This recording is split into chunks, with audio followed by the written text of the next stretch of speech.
Good morning! Good morning! Good morning, Storytimers. It's me, Donna Vee, and I'm so excited to be here today. Today is Wednesday, December 23rd, and it is one of my best friends in the whole wide world's birthday today. None other than Tracy Locke from Girls Gone Green. I'm so excited. Today is sunny outside, and there are only 2 sleeps until Santa arrives. I am so excited. It is going to be magical. Oh, you know what? And Mrs. Claus is coming also, and she's so excited to be here tomorrow on the show as a guest. She sent me a message, and she said she can't wait to see all the kids on story time. She's excited to do all of our healthy habits together, and she's excited to take her vitamins. And she loves the little yellow book. Good morning, Ryan. How are you? Good morning, Frank Simon. I had an unexpected visitor. My daughter stopped by today, and I had to give her hugs. I was like, I'm going to be late for story time. So my apologies, but you have to stop sometimes and not just smell the roses, but hug people, especially when you get a chance. It's so important. But yes, so today is December 23rd. It is Tracy's birthday, and I'm so excited. Good morning, Jim. How are you? Nice to see you on here, Mr. California. Today's going to be a great day, an action-packed day. This morning, story time. Later on, Girls Gone Green. So anyone that's a fan, parents, aunts, uncles, moms, dads, dads, feral kids, whatever, come on over tonight at 8 o'clock to watch Girls Gone Green. Ooh, I'm so excited. Today's letter. I'm really excited about today's letter because I do have kids' names that start with the letter V. It's magical, right? I love this letter because this letter starts my last name. It starts my grandmother's name, Viola. It starts my Aunt Veronica's name. And, well, yeah, I think I said it already. Vee. It's my storytime name. And Vaisels. That's actually my name. It's Lithuanian. Go figure. Sounds French, but it's not. So, look at that. I put it on a paper with a bunch of hearts. I think hearts look a little bit like the letter V. Yes, Jeff Becker. Happy birthday to Tracy and Merry Christmas to us all. Yep, only 2 more sleeps. Tomorrow, I will have Mrs. Claus on. I'm so excited. It's going to be amazing. I woke up with so much energy today and so much gratitude. And, well, I have so much to be grateful for. I have so many people to be grateful for, and I feel very blessed. So, healthy habits were easy this morning. I got out of bed, I took my shower, I brushed my teeth, and then I got on over here to story time and the hugs in between. Yeah, hugs are important. So, what do we start with today? Should we get a little bit jazzy and do something different? Maybe today we'll start with the ASL alphabet. Let's try that. Or maybe a drink of water.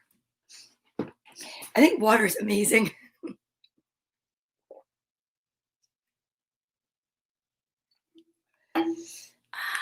Very good. No, but let's try the ASL alphabet first. You ready? We'll warm up our hands and then we'll warm up our arms. Oh, I have a bag hanging here, and it's like my heavy bag, except for it's just trash. It's okay. I'll put it over there. I was cleaning out my space because I want to be on the nice list. I would like an extra stocking stuffer this year, so I want to clean my space up. Can't you see how nice and neat the kids are? Yeah. Oh, I forgot. No, it looks kind of dark in here. But maybe I forgot a light. Maybe I should use the birthday candles from Tracy Locke's cake to light the room. Ooh. She's watching. That one's going to come back to bite me. All right. Are you ready? This is what the ASL alphabet looks like. This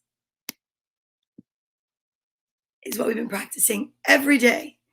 And I know you're all practicing, right? But what we love to do is incorporate the book that my cousin gave me, which is beautiful. And it's right behind me. Where did it go? Come on. Not another one of those mornings.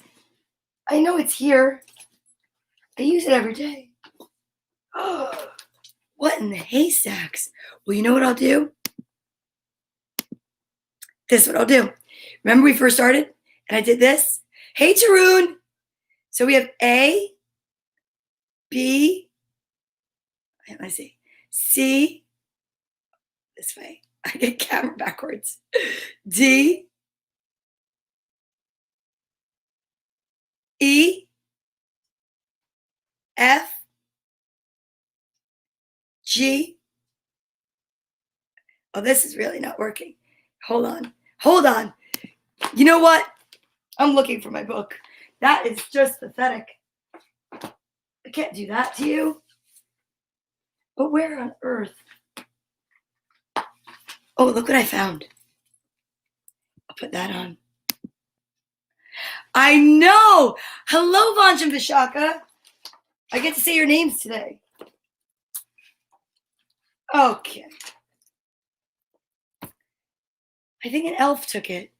I really do. Okay, ready? A, B, C, D, E, F, G, H, I, J, K, L, M, N, O, P, Q, R, S, T, U, V, W, X, Y, Z.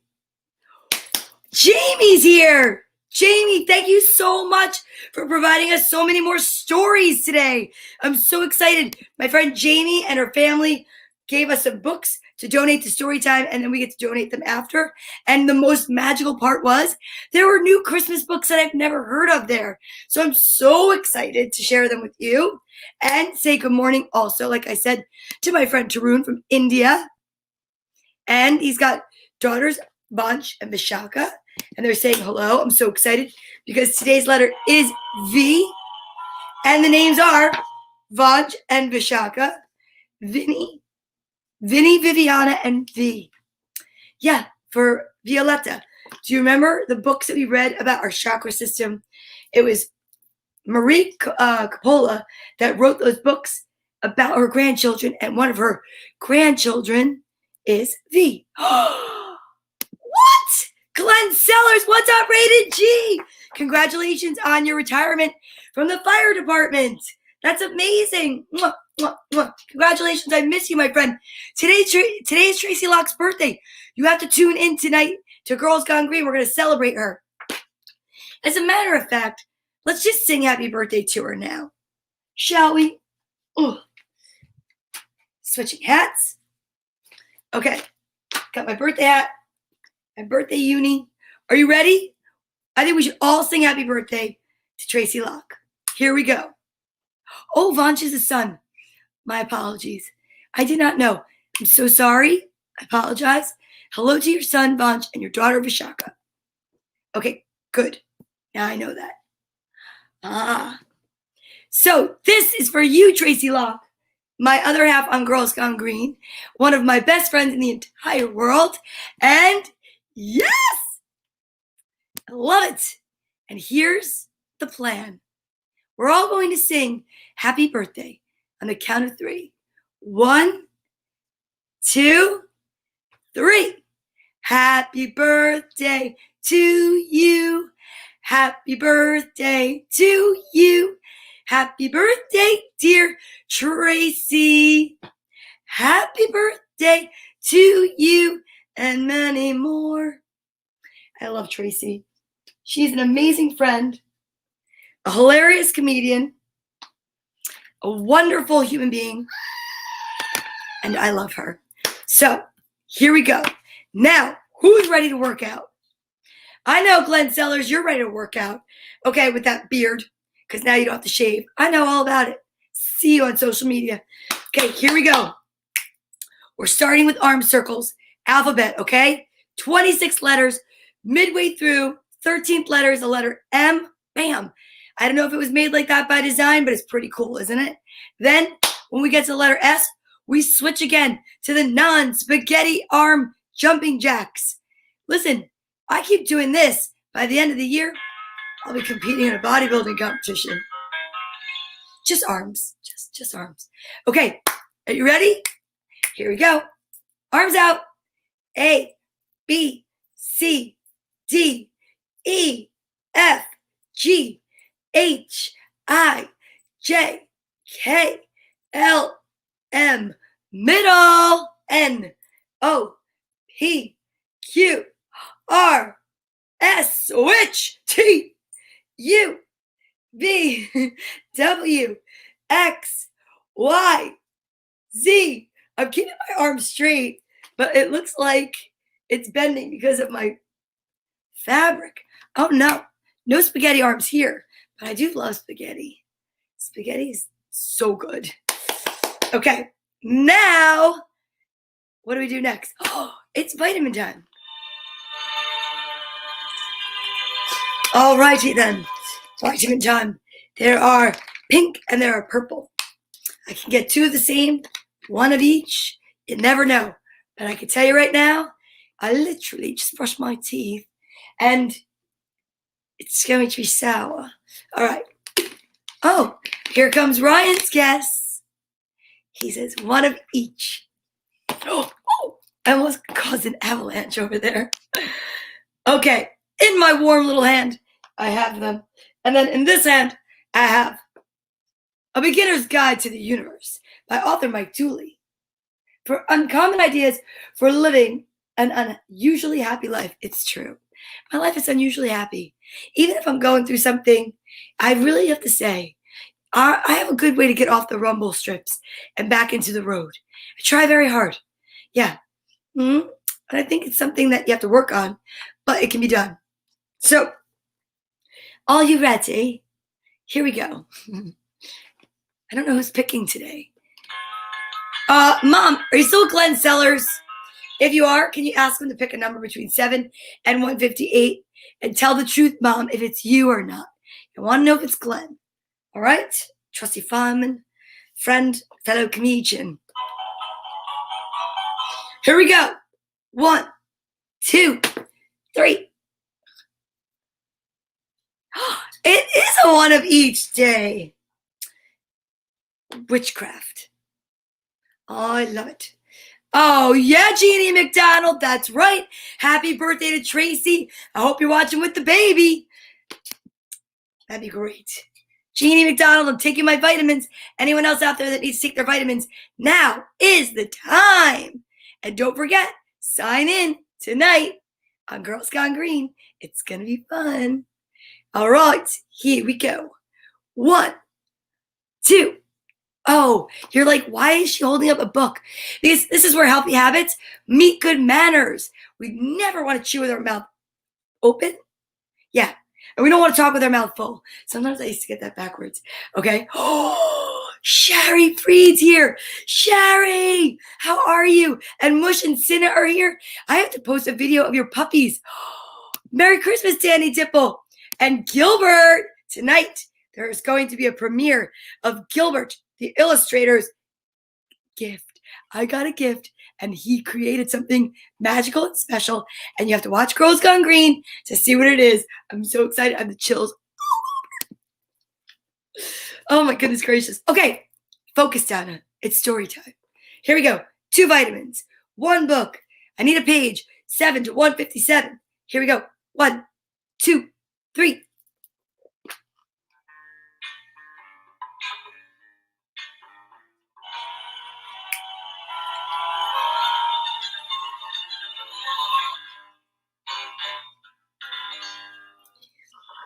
That was like a flurry of flavors in my mouth.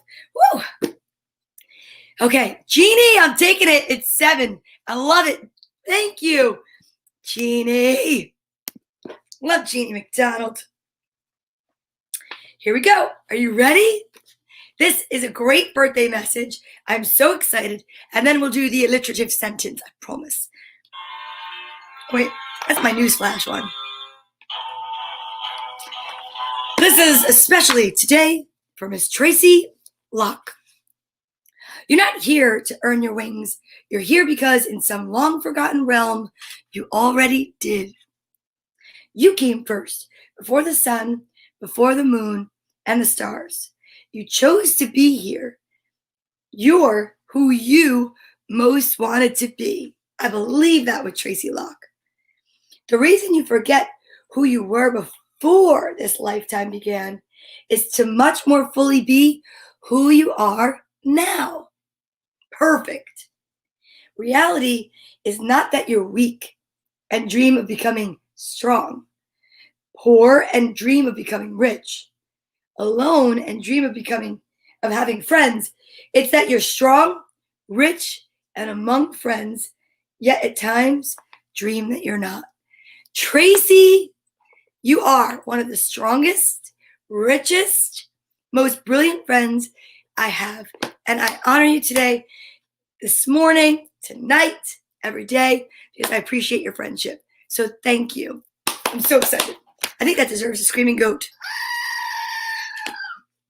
All right, let's see what this alliterative sentence is. And thank you, Jeannie McDonald, for picking that number. All right, here we go. Oh, I found it.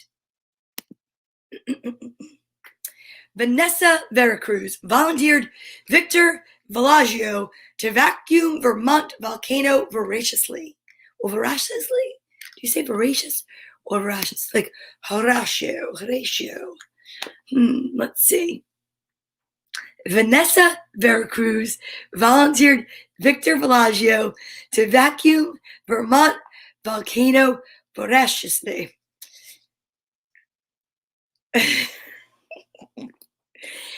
Already, my producer says Frank wins. And whatever. Exactly, Jeannie McDonald. I'm trying that one more time. Just because I sometimes stumble over words doesn't mean I quit, ever. Vanessa Veracruz volunteered Victor Velagio to vacuum Vermont volcano voraciously. Or voraciously. I don't know. And I'm okay with that because I'm human. And I'm from Bloomfield. I probably should say voraciously. All right. Are you ready? Today, we shall send out lots of love and lots of energy with our social distancing buddy of the week. That's right. You guessed it. It is none other than Hermie, the elf. I love this elf so much. You know, what other, do I have my elf hat? Let me just see this. It didn't work with pigtails, but I have to say, I kind of identify as Hermie the elf. If I go like this, I go like this,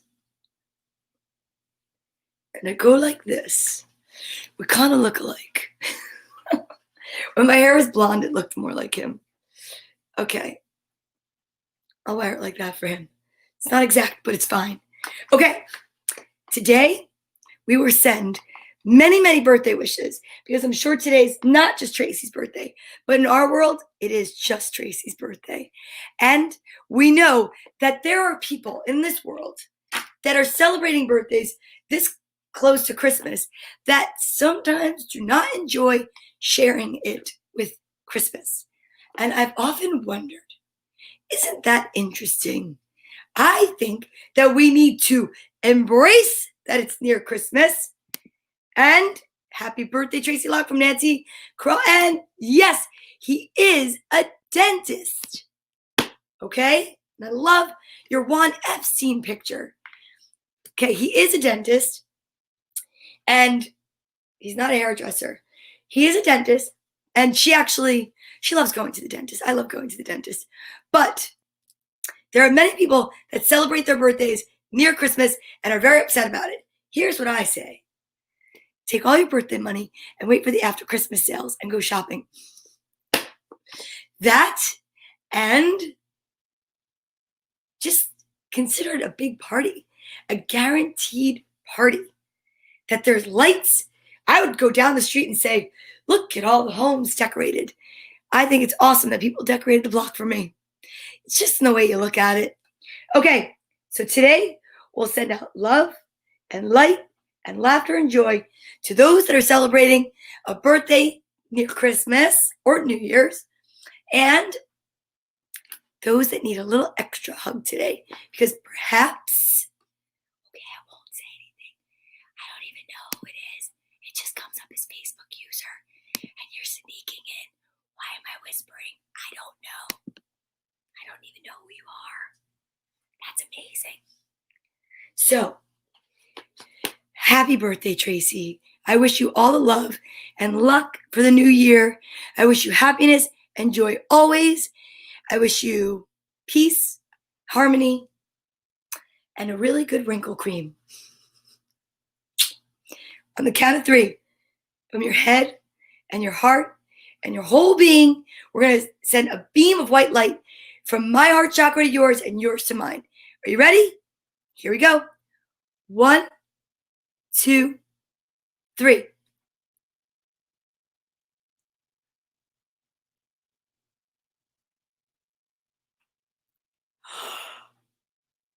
That was pretty amazing. Do you understand how I love all of this energy, this stuff that we're doing? Because I know together we can elevate the vibration of the nation and change the world to a better place. She's got a magical happy birthday from a stranger. Is it maybe it's Santa Claus on a secret account. Wouldn't that be amazing? I think it is. And he doesn't want us to be able to request him because he's probably supposed to be doing stuff, getting ready for Christmas. But he came over here just so that he could wish Tracy Locke happy birthday. My goodness gracious. That's amazing. Ooh, it's almost story time. And I'm going to put on my very princess-like headband. It's got a lot of bling. And it's going to keep the hair out of my face. Okay, are you ready for the next thing that we do? We bring in such good energy. We sit and we take our feet, we put them on the ground, and we ground them. Ooh, we get one with the earth. And then we bring our arms up and we draw in a big deep breath. We say, I am, and then we say, and then we say a positive statement only. Never negative. Merry Christmas, Joe. Merry Christmas. Thank you. And we say only positive things. We do it 4 times. You ready? Here we go. It's magic. I am magical. I am excited. I am healthy. I am ready to read. You know what I thought of when I was doing that? Selfish is not a good thing to be this time of the year.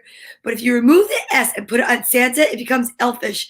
And I think that's a good thing to be, elfish. Because it's best time in the world to give gifts. You can give gifts from yourself and you can wish things for other people. So yeah, don't be selfish. Be elfish. That's what you should be. Elfish. Okay. And okay, you ready? Let's get the books going. Today we have magical books.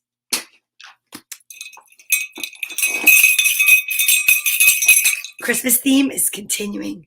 I may even have Christmas stories after Christmas. I don't even know yet. This is our first.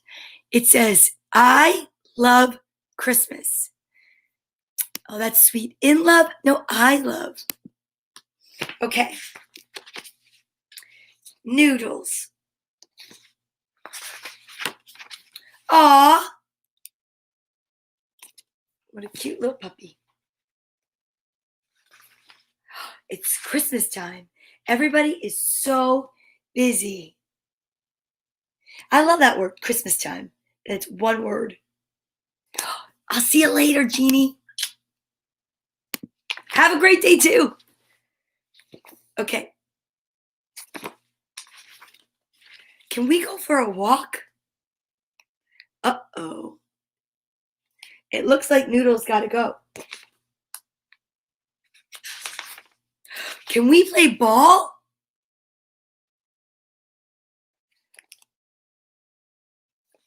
Oh. Can I have a snack?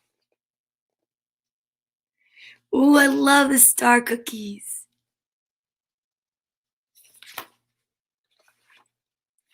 No one has time for me. Oh, what a sad little puppy.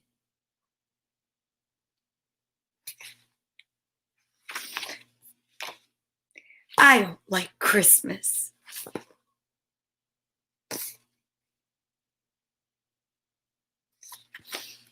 Aw, poor pup. Wait, I know what I can do.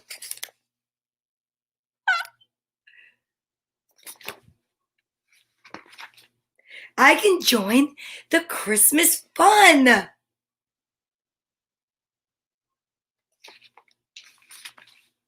I can help wrap presents.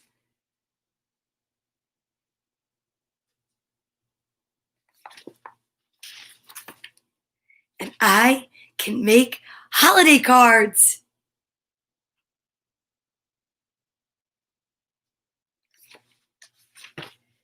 I can decorate the tree.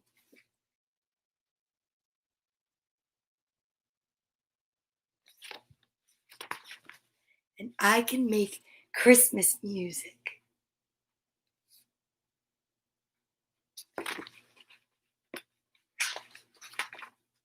I can even wait for Santa Claus.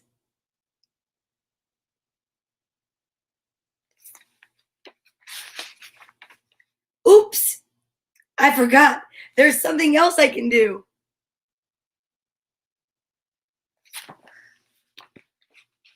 I can try the Christmas cookies. Hi, Daria. Good morning.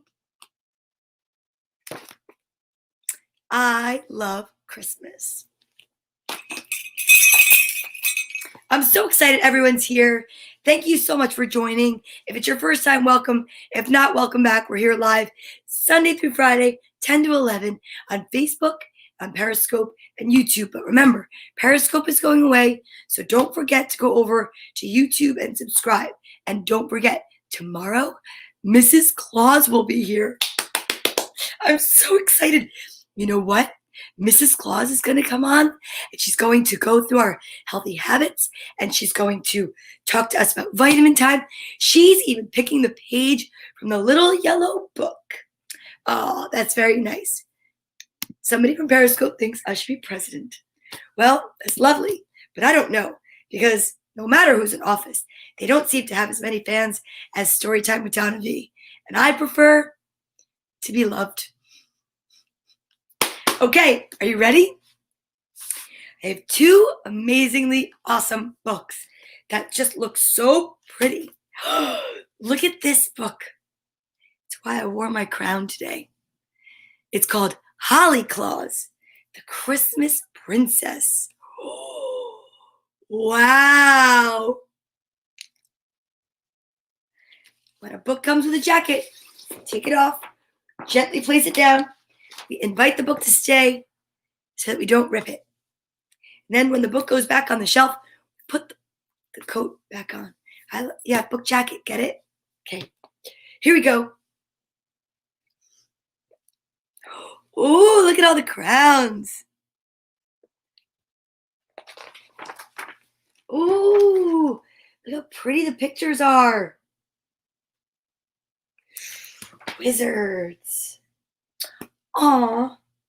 Brittany Ryan wrote the book, illustrated by Laurel Long, with Jeffrey K. Bedrick, and I love the dedication. My wish is that every child in the world will know the magic of Christmas. That's mine too. Ooh, I love the font. It's so pretty. Ooh, look at carousel. Here we go. Forever in a kingdom far away, where magical and mythical creatures mingle with real-life heroes whose acts of generosity and compassion live on after their earthly lives have ended. Ringed with glittering glaciers, forever can sometimes be seen in the icy regions of our world. Here, griffins, fairies, and fauns live alongside immortal heroes, artist champions, and great thinkers, of all whom continue their lives' work in the kingdom of forever. And here, of course, lives the king of forever, the most generous soul of all, Nicholas. Oh, Nicholas Claus, also known as Santa. Santa Claus. This is so cool. Oh, that was just a forward good, because I have to get reading glasses if I hadn't read that whole book like that. Oh, so excited. One December night in 1878, a boy named Christopher was writing a letter to Santa Claus. Santa Claus receives thousands and thousands of letters at Christmas, but Christopher's letter was the one that changed history. Dear Santa Claus, you know I have never written. I could never think of anything I needed or wanted for Christmas, but this year I had a different idea. What do you wish for Christmas, Santa? You always answer children's wishes, but what about your own? Is there one thing in the world that you wish for but do not have? If you will post a letter back to me, I will do all that I can to bring your dream to life. Respectfully, your friend, Christopher W.C. Oh my goodness. Oh, in forever, King Nicholas, also known as Santa Claus, was reading his letters. Tears were falling down his cheeks, and his wife, Queen Viviana, wrapped her arms around him. He was Viviana! Today's letter is V. He was reading Christopher's letter. No one, Nicholas cleared his throat. No one has ever asked me what I wish for. Do you have a wish? Asked Viviana. I wish for a child. Nicholas knew it was the one thing he dreamed of, but did not have. Oh. His wish was granted. King Nicholas made an announcement to the magical inhabitants of forever. My people, this is a great day in our land, for Queen Viviana and I have been blessed with a baby daughter, the first child ever to be born in the land of immortals. You have a princess, my friends, and her name is Holly Claus. Holly was a beautiful little girl filled with love. It was said that she had the purest and most compassionate heart of anyone ever born.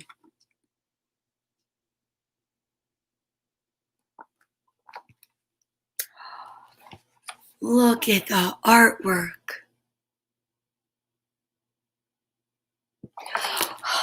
A unicorn.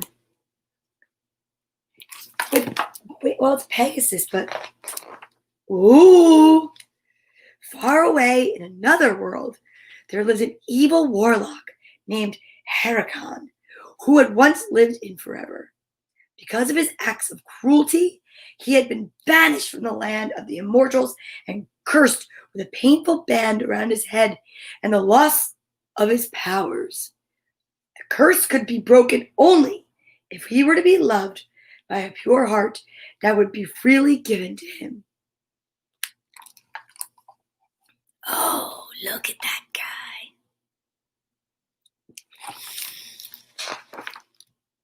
On the day of Holly's christening, her godmother gave her a magic locket. The locket would protect Holly from harm and remind her of the power of love. That same day, Huracan invaded forever. Using his wicked powers, he encased Holly's heart with ice, forcing her to live only in a frosty world lest her heart should melt. Huracan foretold a terrible future for Holly. She would be free only if she were to marry Huracan when she was old enough to do so. Because of Huracan's curse, the gates of forever were locked and its inhabitants imprisoned. Santa Claus could no longer travel to the human world, and the wonder of Christmas disappeared altogether. Oh my goodness. I have the chills.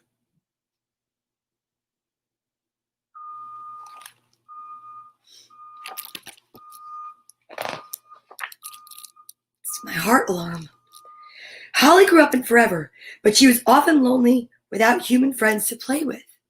She had a circle of animal companions: Tundra the wolf, her loyal guardian, Empy the funny penguin, Euphemia the wise owl, and Lexi the mischievous fox. Despite their company, Holly was often sad. "Papa," she said one day, "I know the truth. It is because of me the gates of Forever are locked, and you cannot bring Christmas magic to the world. If only I could do something to lift the curse." Nicholas reassured her by saying, my beloved daughter, you are the joy of my life. You must know you are not to blame for our circumstances. I believe we will somehow find a way to break the spell and bring Christmas joy back to children everywhere." Isn't it funny that during a time where we're all in lockdown, I'm reading a book about how Christmas feels locked up? I guarantee there's a lesson here that we can take from this, because we're only locked up if we allow ourselves to be. There's ways around it. Your heart is never really locked up. One evening, Holly discovered a splendid treasure sitting atop a grand pedestal in her father's library. The most magnificent book she had ever seen. The Book of Forever. Every inhabitant of the land had a special page describing the accomplishment or good deed that had earned their immortality. Excuse me. Holly found a page with her own name on it, beautifully inscribed, but below it, nothing was written.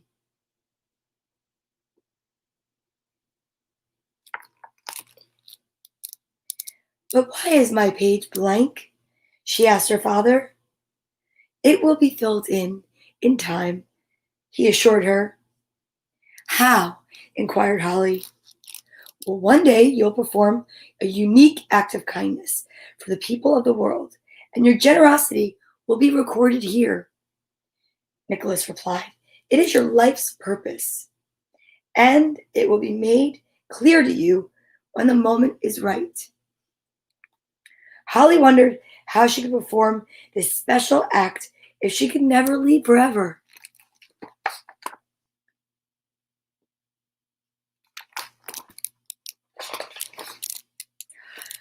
In her room, Holly had a magical telescope that showed her all the wonders of the mortal world. She loved to look at the beauty of the oceans and the bustle of the cities, and she longed to visit them someday. But she also saw a world without Christmas, a world where children's dreams and wishes went unanswered. In one place, called the Empire City, Holly could see helpless orphans wandering through the bitterly cold streets, and she began to dream of bringing them all happiness.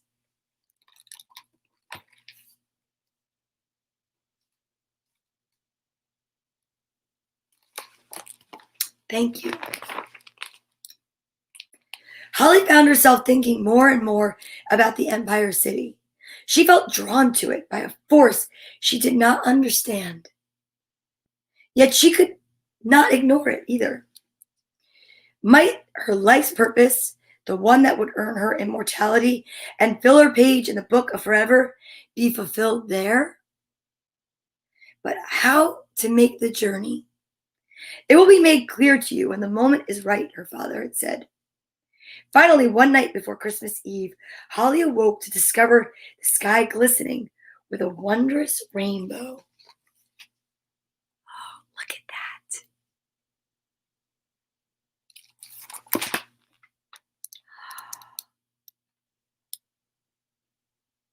The radiant arc of color appeared to form a bridge over the gates of forever. Instinctively, Holly knew this was her chance. Although leaving the boundaries of forever meant risking a meeting with Heracon and the possibility of never being able to return, Holly put all her fear aside. Harnessing her own team of reindeer to a sleigh, with their leader, Meteor, at the front of her animal friends at her side, Holly soared across the rainbow bridge to freedom.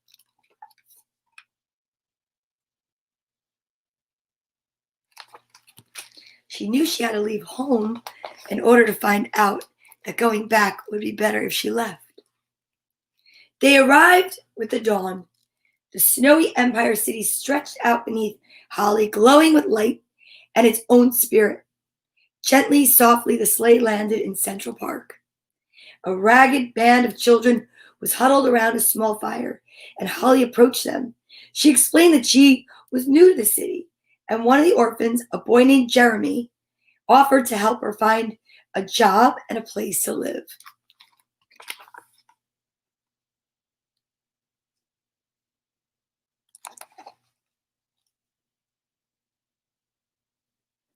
Good morning, Christopher. Jeremy led Holly to Carol's Curiosities and Wonders, a shop filled with magnificent toys of all kinds. There, Holly met kindly Mr. Kleiner, who ran the shop, and its mysterious owner, Mr. Carroll. Mr. Kleiner offered Holly a job in the toy shop. All day long, she met an endless stream of children and helped them to find the toys of their dreams. Just as the rays of the setting sun were glinting through the windows, a tall, dark man appeared in the toy shop. He said his name was Hunter Hartman. I have to buy a number of toys. I'm just kidding. I was going to do it in an accent, but I don't want to do that. I have to buy a number of toys. Gifts for poor children, he added quickly. Of course, Holly agreed to help him, and together they selected dozens of toys. Wow, that does look magical. Let's go there. Once Mr. Hartman had finished buying the toys, he invited Holly to attend the opera with him. Although there was something about Mr. Hartman that made her uneasy, she agreed to join him that evening.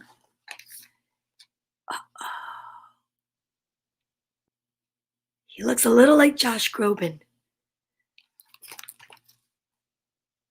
Holly wore a beautiful gown covered with magic crystals that made a pattern of enchanted lace. Mr. Carroll was at the opera too. He saw him watching her.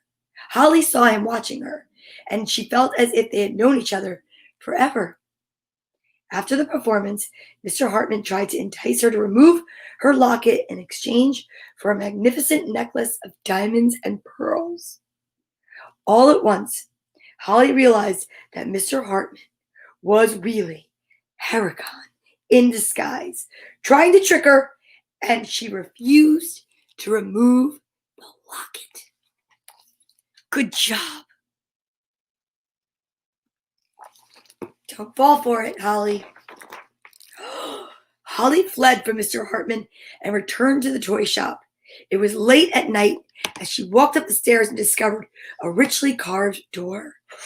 Holly gently pushed it open and beheld an amazing sight indeed. City. Wow. A butterfly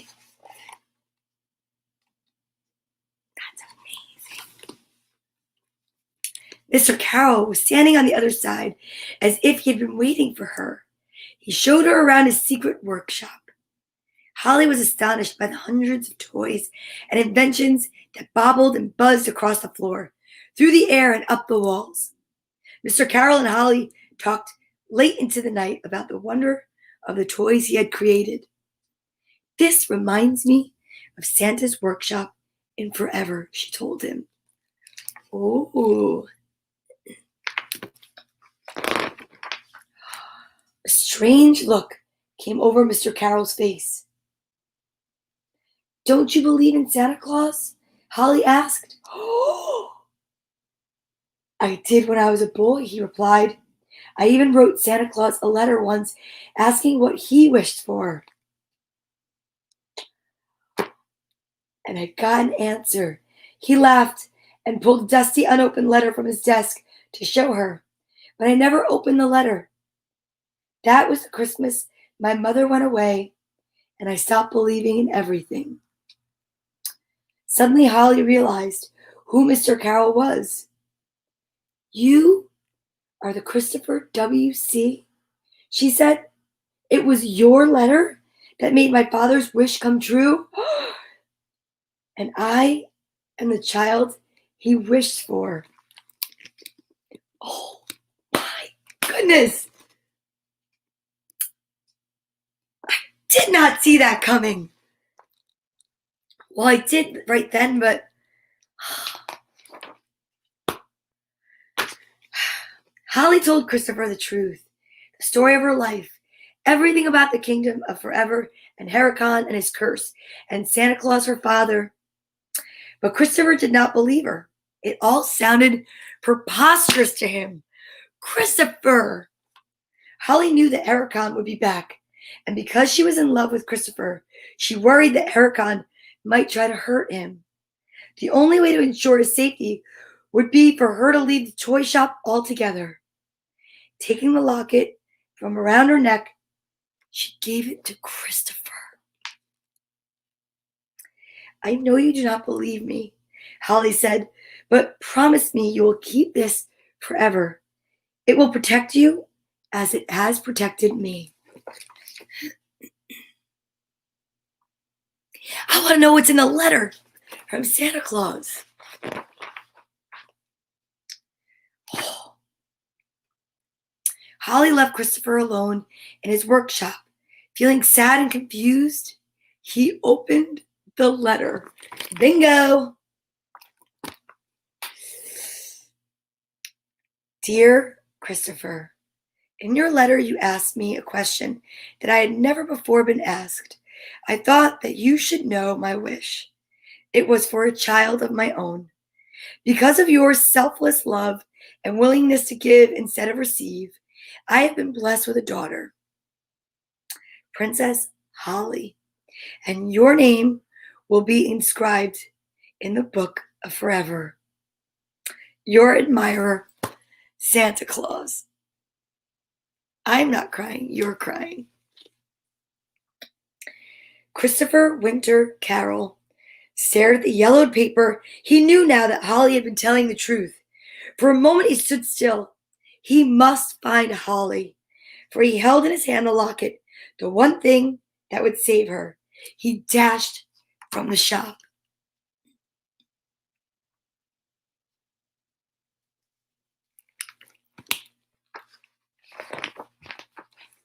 Holly waited for Hurricane in the park. The weather had turned warm because of a deadly spell that Hurricane had cast. The snow was melting, and so was Holly's heart. She began to feel weak, and her breathing grew labored. All at once, Hurricane appeared before her. "Just say the word, and I'll save you," he sneered. "You'll feel neither pain nor sorrow ever again for all eternity." "Never!" Holly whispered. "Holly!" a voice shouted. It was Christopher. In that moment, Holly knew how to conquer her enemy with love. She turned to the evil warlock. "If you will let Christopher live, I will not only go with you willingly, I will love you." No! She turned to the evil warlock. Oh, I read that part already. Sorry. It's pretty dramatic. I'll read it again. If you let Christopher live, I will not only go with you willingly, I will love you. No! Huracan looked at her in amazement. How could she love him after all he had done to cause her misery? In his own heart, he felt a tiny bit of warmth begin to grow. And with that, his whole being exploded. In moments, the only thing that remained of Huracan was a small circle of ashes. The warlock's curse was conquered by Holly's act of love.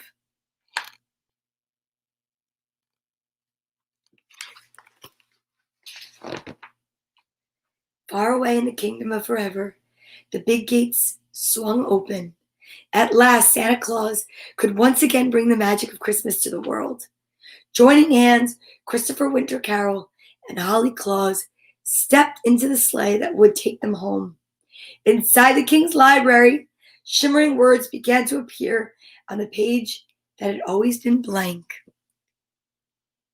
Holly Claus, the Christmas princess, the courageous young woman who followed her heart and saved Christmas with all her love. Holly's story would now be inscribed in the book of forever for all time.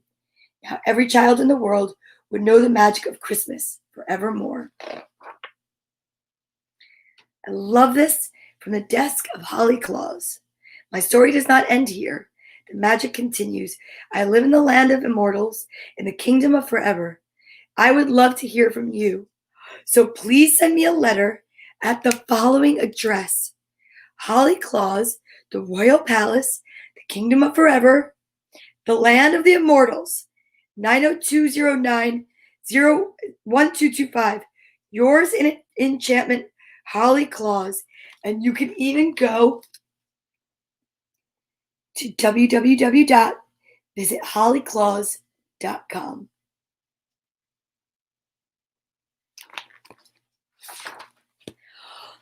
That was an amazing story. It makes me have to yawn.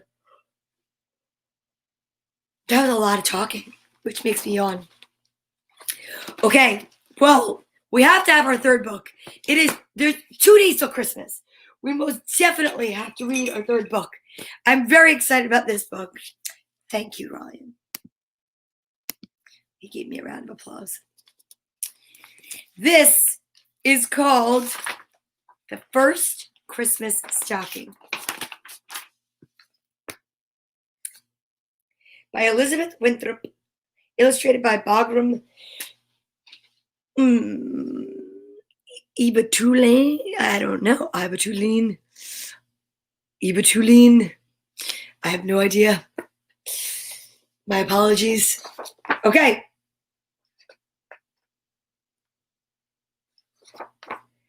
Here we are. Long, long ago in the North Country, a young girl named Claire lived with her mother and father. The family was poor and dwelled. Oh. Thank you. Long, long ago in the North Country, a young girl named Claire lived with her mother and father. The family was poor and dwelled in the lowest valley of the town, where the streets twisted and turned between dank stone huts. Claire's father worked in the mines, and when he walked through the door at the end of the day, the coal dust had turned his skin as black as the night that brought him home.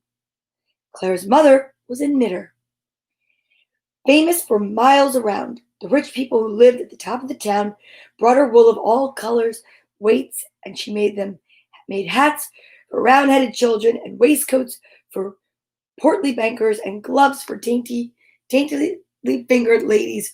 All day long, Claire's mother knitted.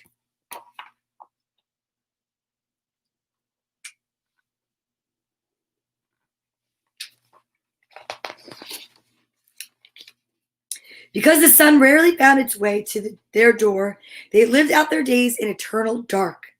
They could not afford to waste candles or firewood, So Claire's mother knit in the dark, while Claire sat at her feet and played with the skeins of wool.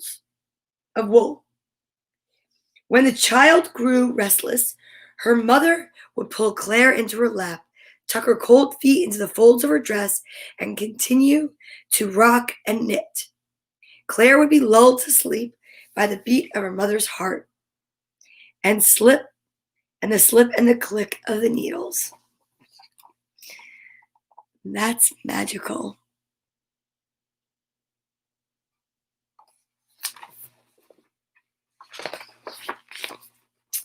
One day when Claire was old enough, her mother wrapped her fingers around the needles. Close your eyes, my child. Dream your dreams and knit them into the wool. Claire could feel her mother's warm hands over hers. With their fingers braided together, the mother and daughter wound the wool around the points of the needles and slid the stitches from one side to the other. Now, my child, what shall you make with your wool? I shall make stockings, said Claire, to keep my toes warm. In the weeks before Christmas, Claire's mother was busier than ever. The rich people brought baskets of wool to the tiny house at the bottom of the lane. They ordered hats and mittens and scarves and vests.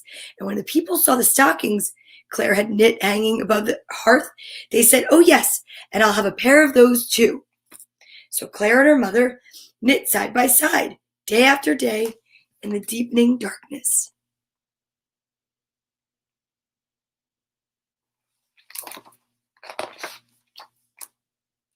The knitting was sold, and on Christmas Day, Claire's mother made currant cakes and spiced cider, and her father burned an enormous log all day long, so that Claire's toes at last were warm and the walls of their little room danced with light.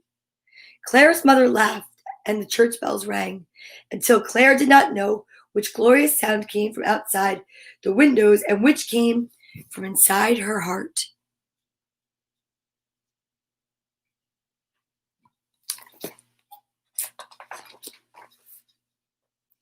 As the year turned and the days grew colder, Claire's mother began to cough. Soon she could not lift her head from the bed. Claire's father ran for the doctor, but he could not come to the lowest valley of the town. All night long, Claire heard the whisper of his father's voice and the low moans from her mother, until at last the girl fell into a fitful sleep. In the morning, she woke to silence. They buried her mother, and the next day Claire's father went back to the mines. Now it fell upon Claire to cook the meals and keep the house. It was a lonely life, even in the best of times, and the days dragged on. The winter months were the hardest. Claire's only consolation was to crawl into the rocking chair, close her eyes, and pick up the needles. Then she could feel her mother's warm hands over hers, and she could hear her mother's voice in her ear. Dream your dreams, my child, and knit them into the wool. Claire would rock and dream while her fingers flew back and forth between the needles. And everything she dreamed, she knit into her stockings. The townspeople began to call Claire the stocking girl. It was said that her stockings were uncommonly warm, and that she had learned from her mother how to paint pictures with wool.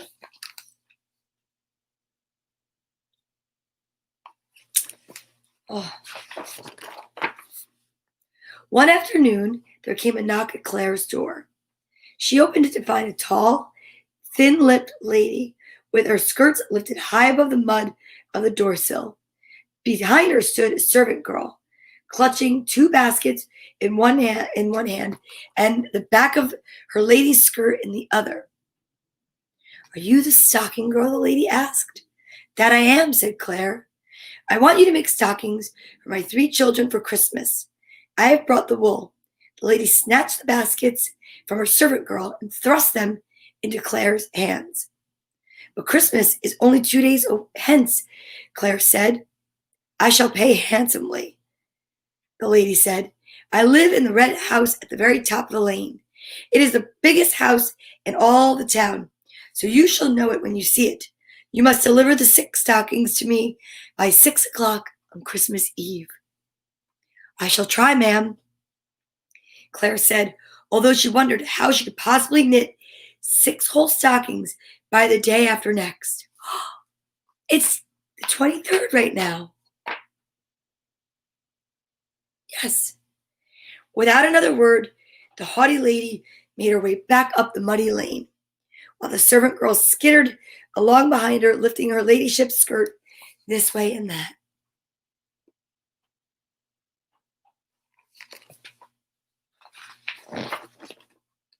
Claire sat down that very minute and set to work. When her father opened the door, he was bowed over the wool with her eyes closed. She was bowed over the wool with her eyes closed and her fingers dancing up and down the wooden needles. Father, Claire cried, I am to knit 6 stockings by Christmas Eve for a rich lady who lives at the top of the town. If I finish in time, we shall have a Christmas just the way Mother would have made it. I shall make you spiced cider and currant cakes, and you can have fresh tobacco for your pipe. And what would you be wanting, my girl? He asked. Lighten the house all the day long, from the moment the sun rises to the second the night snatches it back, Claire said. A crackling fire that never goes out, candles that never burn down. I've never known such a girl for dreaming, her father said, especially when you have that wool running through your fingers.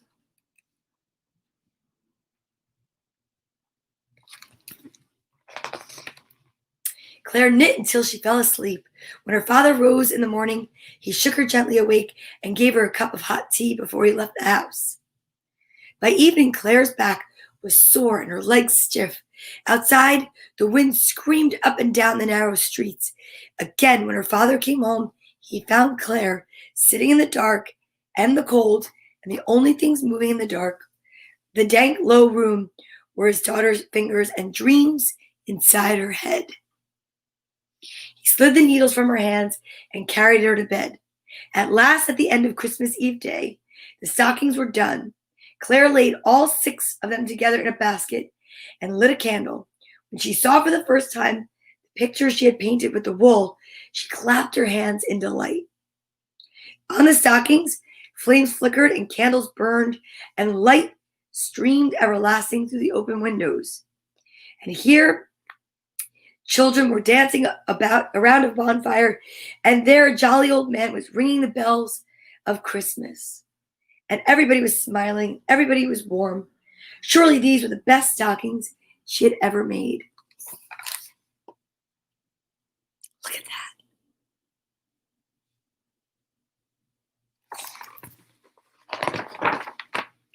But it was growing late. She had to hurry if she were to deliver the stockings by 6 o'clock. The snow had been falling for hours, and she stopped for a minute to take shelter against the churchyard wall. All around her, people were rushing to finish their last Christmas errands. In the one corner of the yard, she spotted a pile of rags. But just as she was about to start off again, the rags moved. And when she drew closer, she saw that it was a boy. He had a scrap of green scarf tied about his neck, and 2 naked feet stuck out from the bottom of his ragged trousers.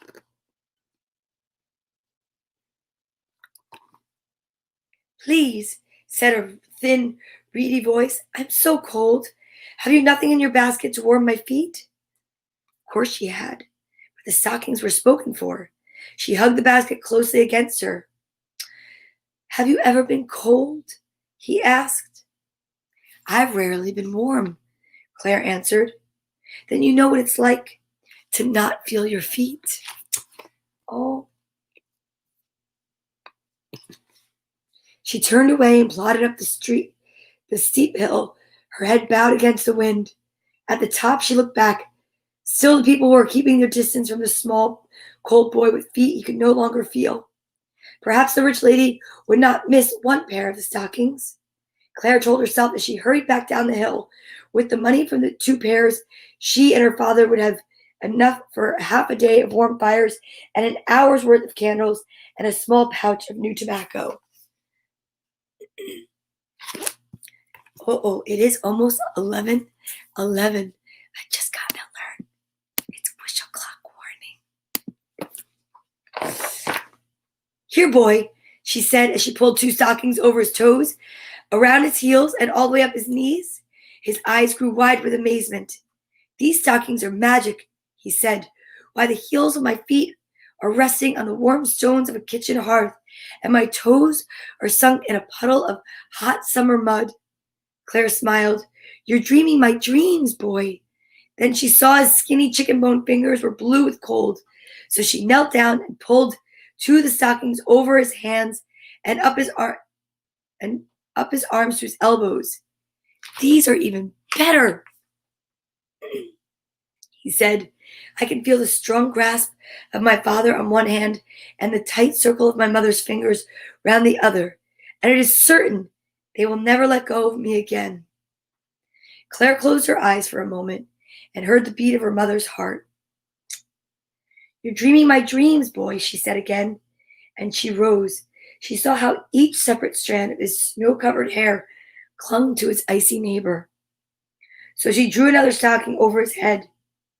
"One more for you, boy," she said. "Tell me of this one." "This is truly the best of them all. You've knit the music of bells into this stocking, and I can hear them ringing in all the corners of the town, up in the high streets and down in the low." He closed his eyes to listen. "I must hurry now, boy, for I am really late." But he gave no answer. "I shall look you up. I shall look for you when I come back," she called, as she made her way up the cobbled hill. Uh-oh. It's 11:11. Make a wish.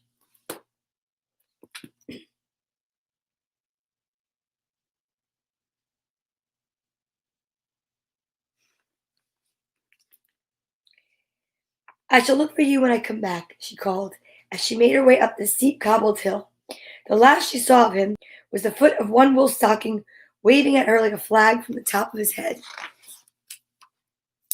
By the time Claire reached the big red house at the top of the hill, the bells of the church tower had long before rung 6 times. She knocked and knocked at the thick wooden door of the kitchen, and finally it was opened by the servant girl. Claire could hear music, and she could smell mince pies and mulled wine. "Who is it? Who is it?" called a voice from the other room. "It's the stocking girl, ma'am." "She's late," said the lady, and she swept into the kitchen. "And she's brought only 1 stocking," said the servant girl as she lifted it out of Claire's basket. "Oh, no." "I knit all 6, said Claire, her voice trembling. "But there was a ragged boy freezing in the churchyard, and I—" "Don't make up stories, girl," said the lady. She flung the 1 stocking back in the basket. "Be off, you lazy, lying thing. My servant will come down to collect the wool you owe me. Close the door," she barked at the servant girl. "The house is growing drafty."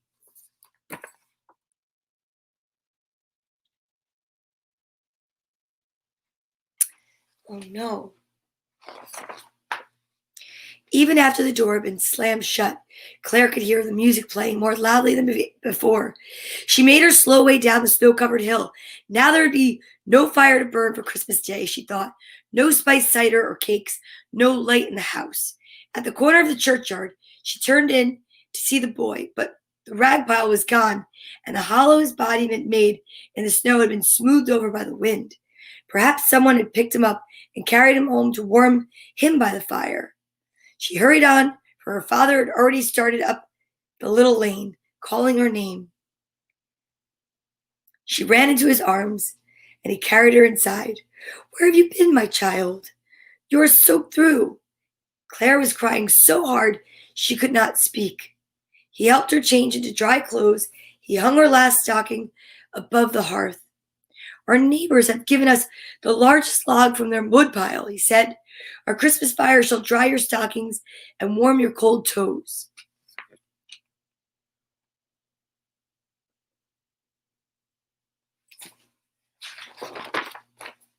The fire crackled to life. Together, I'm getting nervous. I have to go to work.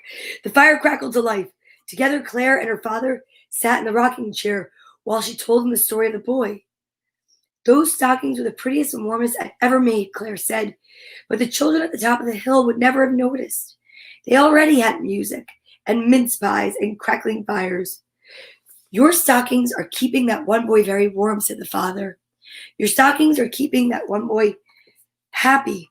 But I wanted a Christmas like the ones Mother made, and now it cannot be.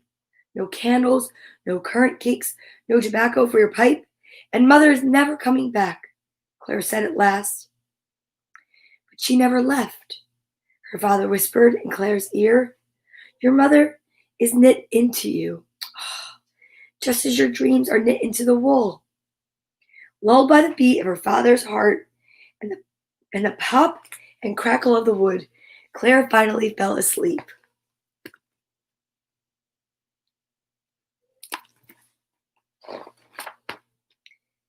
When Claire opened her eyes the next morning, the room seemed brighter than usual.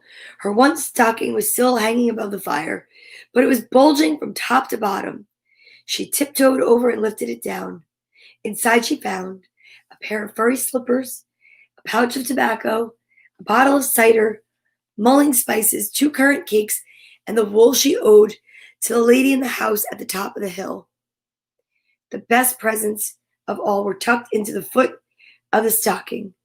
There Claire found candles and a bundle of kindling tied together with a scrap of green scarf. Father, she cried, shaking him awake, come and see. She lit the candles and the kindling and set a pot of cider to simmer. The fire hissed and the flames from the circle candle of the candles danced up on the walls, and their tiny room seemed to grow bigger. She and her father stirred the cider and ate the currant cakes and made a Merry Christmas.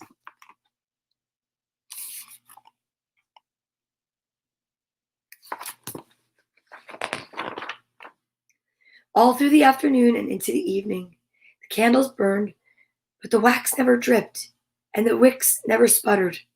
And at the end of the day, the candles were each as tall as they had been in the morning. It was the same with the fire. It blazed merrily, but every time Claire looked, the pile of kindling was stacked as high as the moment she first lit it. And so it would be for all the days and months and years ahead. Word of Claire's magical light spread through the town. Soon she had more orders for stockings than she could possibly fill, because the people believed it was the stockings themselves that had chased away the darkness in her house. The next Christmas and every one after that, people hung stockings above their hearths and made all sorts of wishes for presents both large and small.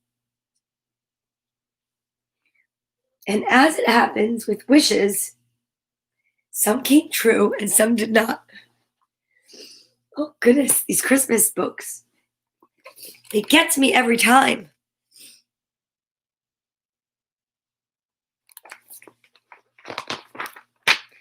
From that day on, Claire's little house at the bottom of the lane glowed with a happy light both winter and summer. People were drawn to the house, and she made them welcome.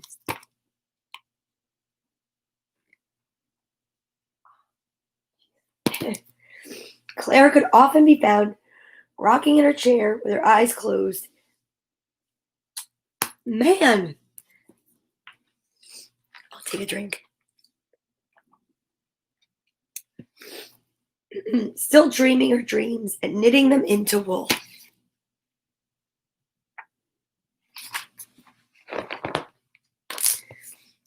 The first Christmas stocking. Man, do we need hugs today. Oh, that was such a good book. I really have to say thank you so much for being here. It was an extra long show, and I need to go because I have to get to work because that's what I have to do. But thank you so much for being here. Put your right hand on your left shoulder and your left hand on your right and give yourself a hug for me. Hug yourself so tight and know that I'm squeezing you and I love you and everything's going to be all right. And I shall see you tomorrow morning with Mrs. Claus. It's Christmas Eve tomorrow. I really can't believe it. It's magical. Okay, are you ready? I am. grateful. I am blessed. I am love. I am Christmas spirit. Happy birthday, Tracy, and happy birthday, Joni in heaven.